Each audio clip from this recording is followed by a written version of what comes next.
wake up, it's time to be free. Wake up, was blind, now I see. Wake up, it's time to be me. Wake up, my mind is the key. Wake up, it's time to be me. Wake up, my mind is the key. Hey, it's Jullien Gordon here with another episode of the Daily Jules, where I drop nuggets of wisdom to help you increase your degrees of freedom. It does not matter how many college degrees you have. What really matters is your degree of freedom. It does not matter how much money you make. What really matters is how you actually make money. So today I actually want to talk about how to have more of what you want. How to have more of what you want. And I have a philosophy and framework that I think is going to really help you rethink and understand why you may not be getting everything that you truly desire right here and right now. Now, the way most people approach having what they want is actually the first mistake that people make is not being clear on what they want. They just want more. And more is a very, very vague word, right? And so the first step to having more of what you want is actually to define, list, or draw what you want. What you want. So getting very clear on this, the way I think about it is if you had a pictures of moments of your week, right? That would help me understand what you want. If I get a specific picture of a moment. So somebody may say, oh, I want more money, I want more peace, I want more happiness. I can't see those with my eyes. So what could a camera see, right? What could a camera see that would help me understand what it is that you want? We have to get to some of the specifics. Those start to paint the picture of what you truly want. So we need to define it, list it, or draw it, or capture it in some sort of image. What is it that you really want? Most people know what they don't want, and that does give you clues about what you do want. So 1A is this, 1B is actually starting with what I don't want, and then thinking of the opposite, then taking the opposite, right? So I don't want to be trapped by a 9 to 5. The opposite is I want more time freedom to be able to make money on my own, right? So what you don't want is actually giving you clues about what it is that you do want. But when we talk about what we do want, most people just default to more money or I want to be rich. Even if we use the word rich, that's vague. Rich for somebody over here may be different than rich for somebody over here, right? So you actually have to get clear on what does rich mean to you? What is a rich life? Not just a rich bank account, right? What is a rich life? What is the actual number? And what are you actually doing with that money that you desire? Creating that picture, these pictures of moments, right? So if for me in that picture, I see my wife and I having lunch in the middle of the day, then I can't just think about my freedom. I actually have to be working to get her free as well, right? So if I see my daughter there, then I also have, that also means that I probably need to be considering homeschooling or something of that nature if I want to be traveling the world with my family, right? So having a specific image, whether they say a picture speaks 1,000 words, having a specific image is really powerful. Some people use vision boarding to actually start to paint that picture if they can't imagine it themselves. And vision boarding is very powerful because what it allows you to do is flip through magazines. And the magazines are basically presenting you with menus of options of words and images. And you can say, yes, I want that. And no, I don't want that. Yes, I want that. No, I don't want that. And the things that you're saying yes to, you cut out and you put in one place. My vision board is actually over here. You can't see it right now, but it's in a place where I can see it every single day to remind me of what I want. For me, my vision board, a lot of people do material things for their vision board. I do not have material things. That's not what's really important to me. What's important for me is actually living the values that I truly desire. And that's what my vision is. It's actually the values that I want to embody every single day. So another way to get clear on what you want is vision boarding, okay? Now, here's what I'm excited to share with you that I think is going to transform the way you've been approaching getting what you want. Most people say to themselves, once I have, right, more money or enough of this, then I'm going to do this, and then I'm going to be this. I'm going to be some people say, oh, I'm going to be a philanthropist once I have enough money, right? So most people start with what they want to have first, and then they're not being or doing who they want to be or doing what they want to do because they're waiting on the have first, right? Well, if you look up the definition of a philanthropist, there is no dollar amount.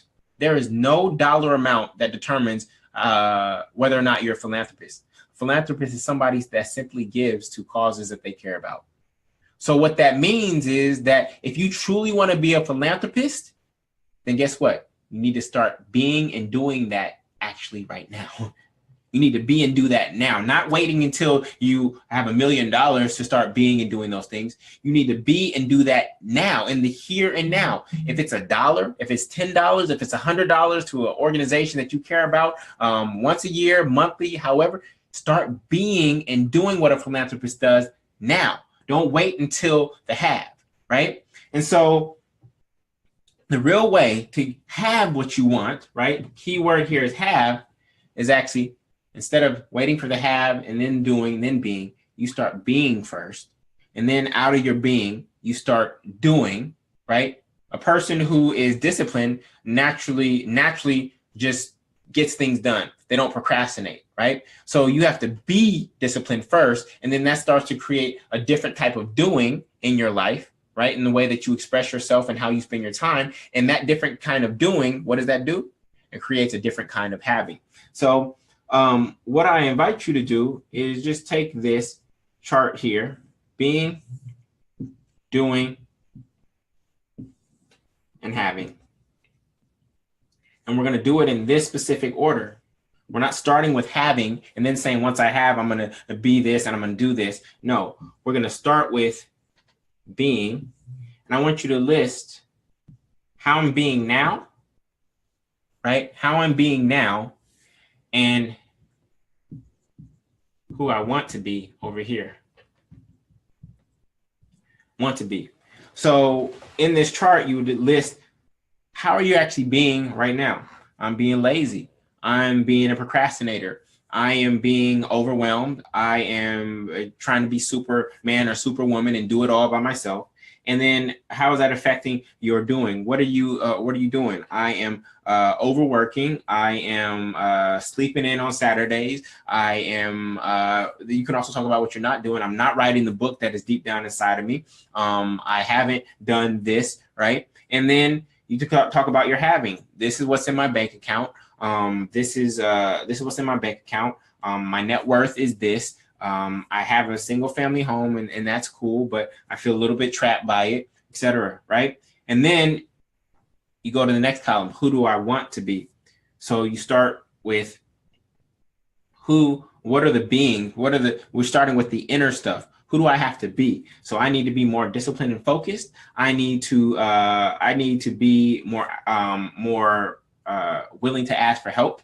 I need to be more still and listening to my spiritual source, right? And then what kind of doing will outpour from that? I'll be writing. I will be putting out good content. I will be getting on calls with customers. I'll be marketing my services. I'll be going to conferences. I would be going out on dates with my wife. I would be showing up at all of my daughter's events, right? And then as a result of that, what would you have?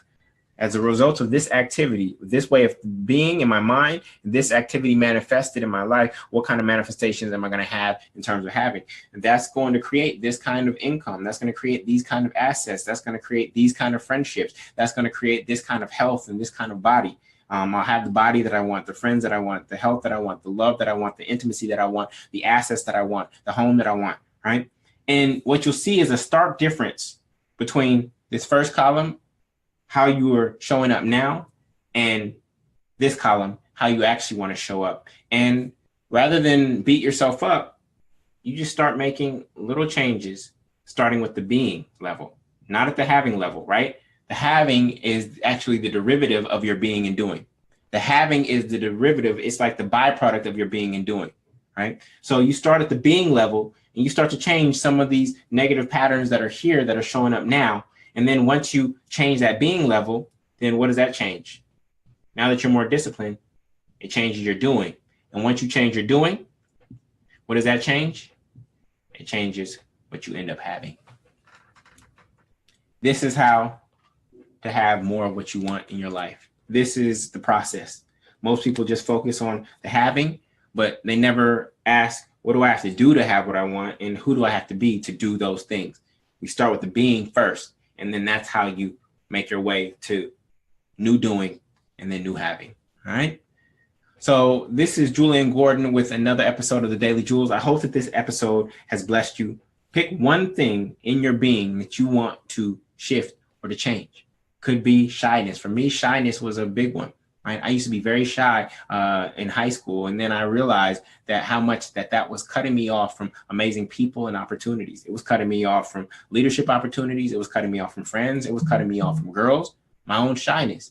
And so once I started changing that being inside of me, then what did that do? I changed my doing, and then it changed what I ultimately had. It sounds so simple now, but I didn't know it in hindsight, so that's why I'm sharing it with you. All right. So I hope this episode bless you. Go ahead and share it if you know somebody will benefit from this. Remember, freedom for all, not just freedom for one. And actually, freedom, right? It's more enjoyable when other people are free with you. So share this with anybody who you love dearly and care about, and who you also desire to be free. With that, I will catch you in the next episode, and I'll talk to you soon. Peace. I hope these mindsets, metaphors, and methodologies blessed you.